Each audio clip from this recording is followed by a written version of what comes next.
Per motivi promozionali, quando sarà disponibile il fascicolo, il libretto con tutte le manifestazioni? Tempo qualche giorno, perché adesso lo stiamo stampando, c'è già diciamo, in formato digitale, però lo stiamo stampando, quindi tempo 2 o 3 giorni noi iniziamo a distribuirlo ovunque, anche perché adesso il tempo stringe, quindi prima del 30 bisognerà che lo mettiamo. Sì. Sì. È in funzione con il discorso che si faceva prima del caffè Tiziano, che quest'anno non è disponibile.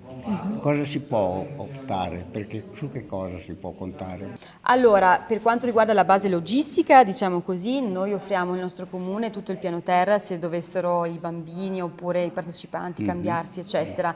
Però si è anche reso molto disponibile, di questo lo ringrazio tanto, il nostro arcidiacono, Monsignor Diego Soravia, che ha prestato eventualmente l'Oasi, che è la sala, diciamo, pubblica, da utilizzare da campo base per questo tipo di manifestazioni. Quindi io torno a ringraziarlo perché è sempre molto gentile e disponibile con noi. Nel ringraziarvi per quanto state facendo, perché non è facile, specialmente in un comune come Pieve. Non basta mai, noi cerchiamo sempre di fare il meglio, però mi rendo conto che c'è tanto da migliorare, in questo hai perfettamente ragione tu.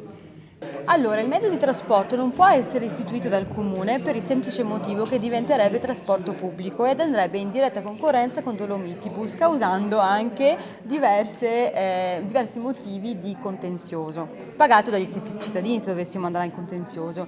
Quindi il trasporto pubblico, come lo intendiamo noi, non può avvenire. Possiamo tutt'al più noi come comune prestare i mezzi che abbiamo, in realtà un pulmino soltanto, che eventualmente dovrà essere adoperato dagli operai, cioè non dagli operai, dai volontari delle frazioni, non certo dagli operai, perché diventerebbe appunto un trasporto pubblico che non è permesso dalla legge. E il discorso è anche questo, che anche i bambini, le manifestazioni per i bambini hanno bisogno di un trasporto.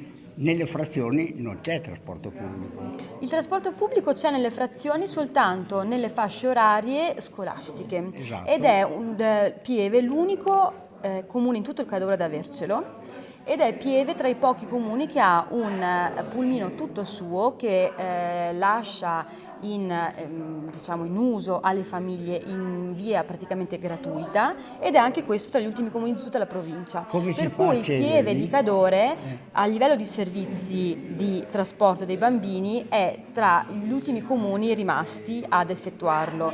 Chiaro che per quanto riguarda gli aspetti ludici poi i bambini dovranno organizzarsi con i propri genitori, perché il comune non riesce ad arrivare ovunque, ma anche questo è il motivo per cui noi abbiamo voluto fare più feste dislocate in tutte le frazioni, in modo che i bambini di ciascuna frazione abbiano la propria accensione, la propria brusa alla veccia, la propria tombola, eccetera, e in modo anche da far sentire le festività a tutti i centri di Pieve, che sono 5, non è soltanto la piazza Tiziano. Quindi l'intento è proprio quello di allargarci a tutte le frazioni, non soltanto di condensare tutto in centro a Pieve come magari è stato gli anni scorsi.